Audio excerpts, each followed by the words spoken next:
Baby, you and me, our twisted fantasy. We'll go off and take a seat. Hold on tight. 안녕하세요.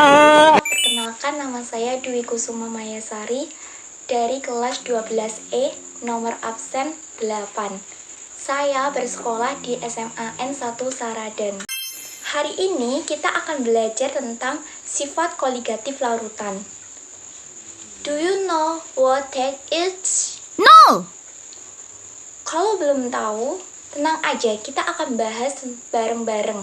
So, are you ready? I always ready.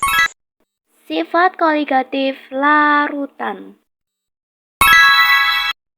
Peta konsep fenonema sifat koligatif larutan dibagi menjadi konsentrasi larutan dan macam-macam sifat koligatif larutan. Konsentrasi larutan menjadi 3, molaritas atau M besar, molalitas M kecil, fraksi mol atau X. Sedangkan macam-macam sifat koligatif larutan ada penurunan tekanan uap larutan atau delta P, Penurunan titik beku atau delta TL, sifat kenaikan koligatif titik larutan atau delta TB, Sifat koligatif tekanan merupakan osmotik atau sifat larutan yang dipengaruhi oleh jumlah partikel zat larut dan tidak tergantung dari sifat zat terlarut. Contohnya, air, gula. Air itu pelarut dan gula adalah zat terlarut. Jika keduanya dicampurkan akan menjadi larutan gula. Prosesnya, gula dimasukkan ke dalam air saat diaduk, larut dan menyebar merata di seluruh air. Gula tidak terlihat, tapi rasa manis tetap ada. Larutan ini disebut campuran homogen karena terlihat seragam dan tidak bisa dipisahkan dengan saringan. Konsentrasi larutan. Jumlah partikel zat larut dalam suatu larutan dinyatakan dalam suatu besaran, yaitu konsentrasi larutan. Konsentrasi larutan yang kita bahas pada kali ini ada 3 jenis, yaitu 1. Molaritas atau M besar, 2. Molalitas M kecil, dan fraksi mol atau X. 1. Molaritas atau M besar. Molaritas menyatakan banyaknya mol zat larut di dalam setiap 1 liter larutan. Rumusnya, molaritas sama dengan mol zat dibagi volume, atau molaritas sama dengan massa dibagi molekul relatif dikali 1000 dibagi volume, atau molaritas sama dengan 10 kali massa jenis kali persen kadar zat massa dibagi molekul relatif. Kedua, molalitas atau M kecil. Molalitas menyatakan banyaknya mol zat larut di dalam setiap 1000 gram pelarut. Rumusnya, molalitas sama dengan massa telarut dibagi molekul relatif dikali 1000 dibagi massa pelarut, atau molalitas sama dengan persen kadar zat dibagi molekul relatif dikali 1000 dibagi 1000 dikurangi kadar zat. Selanjutnya, fraksi mol atau X. Fraksi mol atau X menyatakan perbandingan banyaknya mol dari zat tersebut terhadap jumlah mol seluruh komponen dalam larutan. Dalam suatu larutan terdapat 2 fraksi mol, yakni fraksi mol telarut atau XT dan fraksi mol pelarut atau XP. Rumusnya, fraksi mol telarut sama dengan mol telarut dibagi mol telarut ditambah mol pelarut, atau mol pelarut sama dengan mol pelarut dibagi mol telarut ditambah mol pelarut. Ini adalah contoh-contoh soal dari pembahasan tadi.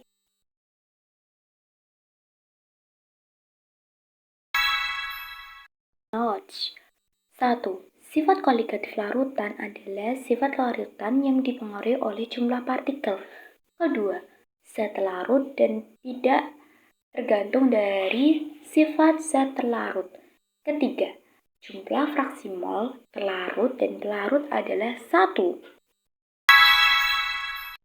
Sifat koligatif larutan. Kalian sudah mengetahui pengertian sifat koligatif pada sistem pelarut murni, titik beku, tekanan uap, dan tekanan osmotik hanya dipengaruhi oleh molekul pelarut itu sendiri.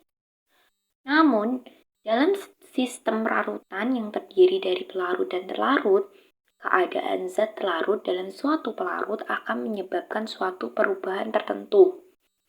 Pada keempat sifat pelarut tersebut, zat larut volatif mengakibatkan tekanan uap jenuh larutan lebih besar dari tekanan uap jenuh pelarut, sedangkan zat larut non-volatif cenderung menurunkan tekanan uap jenuh larutan. Adanya perubahan tekanan uap tersebut juga akan memberikan pengaruh terhadap titik-titik dan titik beku larutan sehingga terjadi sifat koligatif larutan. Sifat koligatif larutan terdiri atas 4 meliputi 1. Penurunan tekanan uap atau delta P. 2. Kenaikan titik didih atau delta TB. Dan ketiga, penurunan titik beku atau delta TF. Terakhir, tekanan osmotik atau P. 1. Penurunan tekanan uap larutan atau delta P. Penguapan adalah peristiwa yang terjadi ketika partikel-partikel zat cair meninggalkan kelompoknya. Semakin lemah gaya tarik-menarik antara molekul zat cair, semakin mudah zat cair tersebut menguap. Semakin mudah zat cair menguap, semakin besar pula tekanan uap jenuhnya. Banyaknya uap yang terbentuk di atas permukaan zat cair dinamakan dengan tekanan uap. Ketika partikel zat cair meninggalkan kelompoknya menjadi uap, di saat yang bersamaan uap tersebut akan kembali menjadi zat cair. Tekanan yang ditimbulkan pada saat terjadi kesetimbangan antara jumlah partikel zat cair menjadi uap dan jumlah uap menjadi zat cair disebut tekanan uap jenuh. Rumusnya, hukum Rolle tersebut dapat dirumuskan sebagai berikut. Penurunan tekanan uap sama dengan fraksi mol terlarut dikali tekanan uap jenuh pelarut murni. Apabila tekanan uap pelarut di atas larutan dilambangkan P, maka delta P atau penurunan tekanan uap sama dengan tekanan uap jenuh pelarut dikurangi tekanan uap larutan. Jika komponen larutan terdiri pelarut dan zat terlarut dengan tetapan rumus fraksi mol pelarut ditambah fraksi mol terlarut sama dengan 1, maka fraksi mol terlarut sama dengan 1 dikurangi fraksi mol pelarut. Persamaan akan menjadi seperti gambar di samping. Ini adalah contoh soal dan jawaban penurunan tekanan uap. Contoh dalam sehari-hari, kita bisa melihat gambarnya wisata air kolam apung. Penjelasannya, kolam apung adalah kolam yang memiliki kadar garam yang sangat tinggi, bahkan 10 kali lipat tingginya dibandingkan kadar garam rata-rata di lautan, sehingga kolam ini memiliki pelarut yang sulit menguap. Karena memiliki konsentrasi zat larut yang sangat tinggi, maka pada saat kita berenang di sini akan mengapung atau tidak tenggelam. 2. Penurunan titik beku atau delta TF.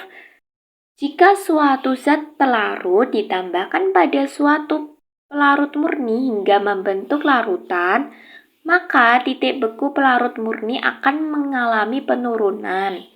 Hal ini terjadi karena molekul pelarut susah berubah menjadi fase cair. Karena partikel terlarut menghalangi pergerakan partikel pelarut. Misalnya, titik beku normal air adalah 0 derajat Celcius. Namun dengan adanya zat terlarut pada suhu 0 derajat Celcius, air belum membeku. Jadi, titik beku pelarut atau TF Celcius dengan titik beku larutan atau TF disebut penurunan titik beku atau delta TF. Rumusnya, penurunan titik beku sama dengan titik beku pelarut dikurangi titik beku larutan. Menurut hukum Boltzmann dan Raoult bahwa penurunan titik beku dan kenaikan titik didih terbanding langsung dengan molalitas yang terlarut di dalamnya.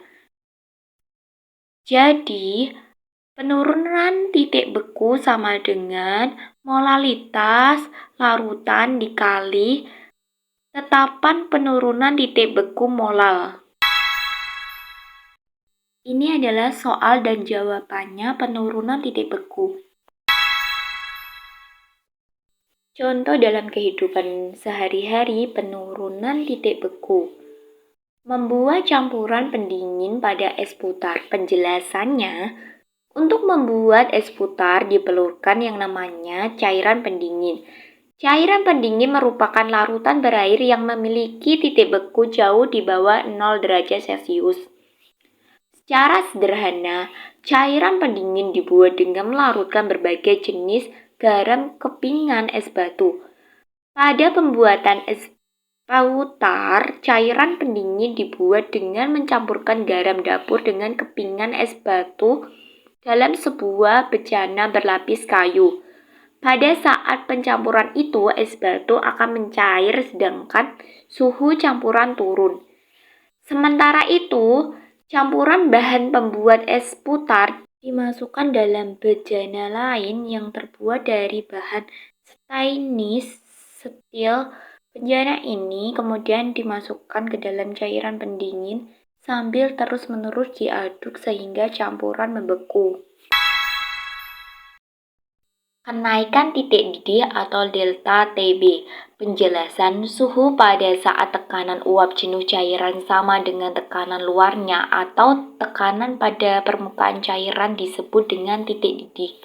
Jika tekanan uap sama dengan tekanan luar, maka gelembung uap yang terbentuk dalam cairan dapat mendorong diri ke permukaan menuju gas. Jika air murni dipanaskan pada tekanan 1 atm atau 760 mmKhG, maka air akan mendidih pada suhu 100 derajat Celcius. Jika pada suhu yang sama dilarutkan gula, maka tekanan uap air akan turun. Jika semakin banyak gula yang dilarutkan, maka makin banyak penurunan tekanan uapnya. Hal ini mengakibatkan larutan gula belum mendidih pada suhu 100 derajat Celcius. Agar larutan gula cepat mendidih, diperlukan suhu yang cukup tinggi, sehingga tekanan uap jenuhnya sama dengan tekanan uap sekitarnya.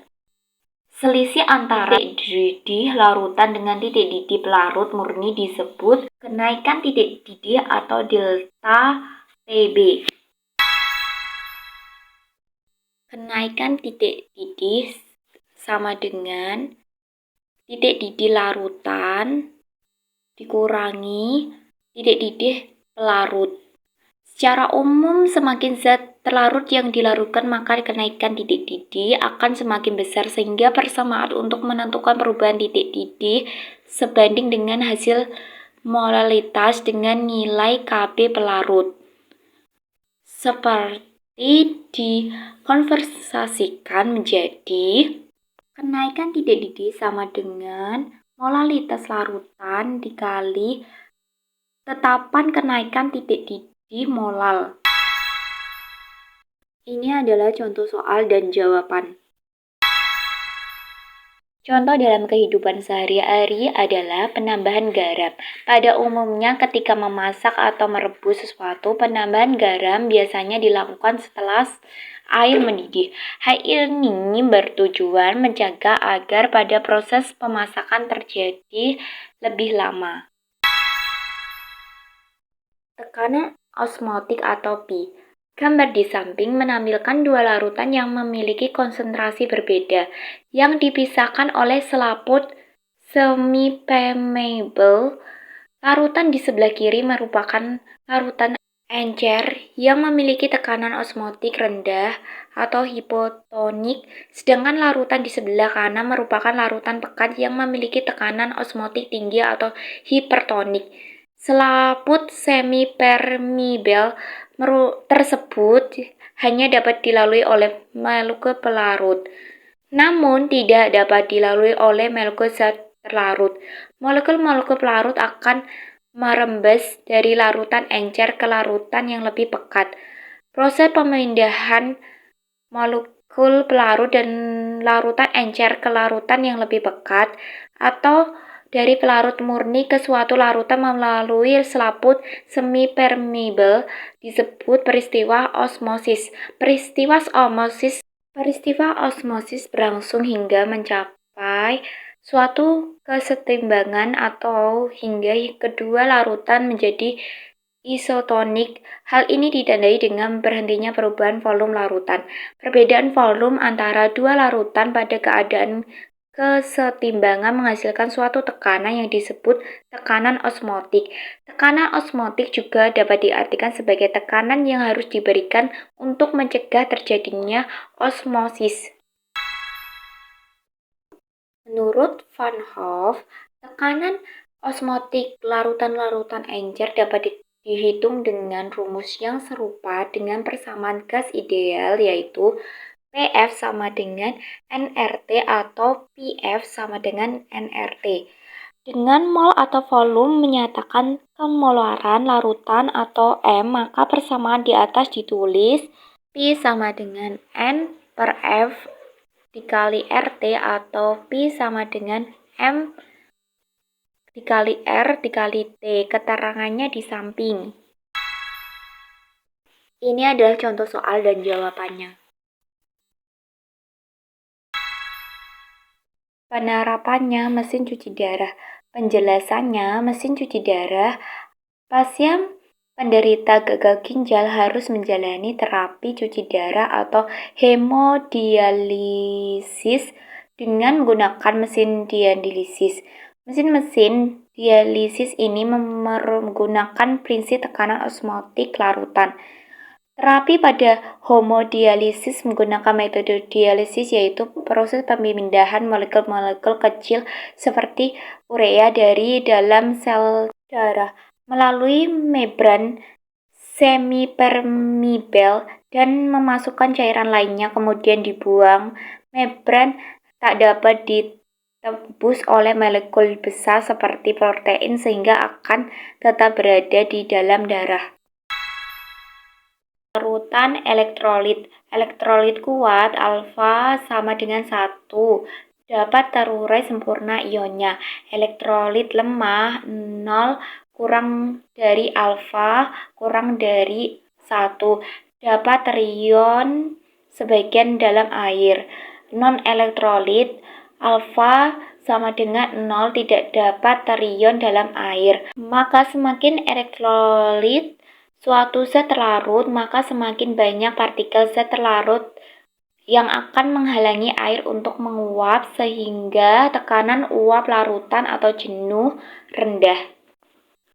Terima kasih yang sudah menonton video saya, semoga bermanfaat. Bye bye. Bye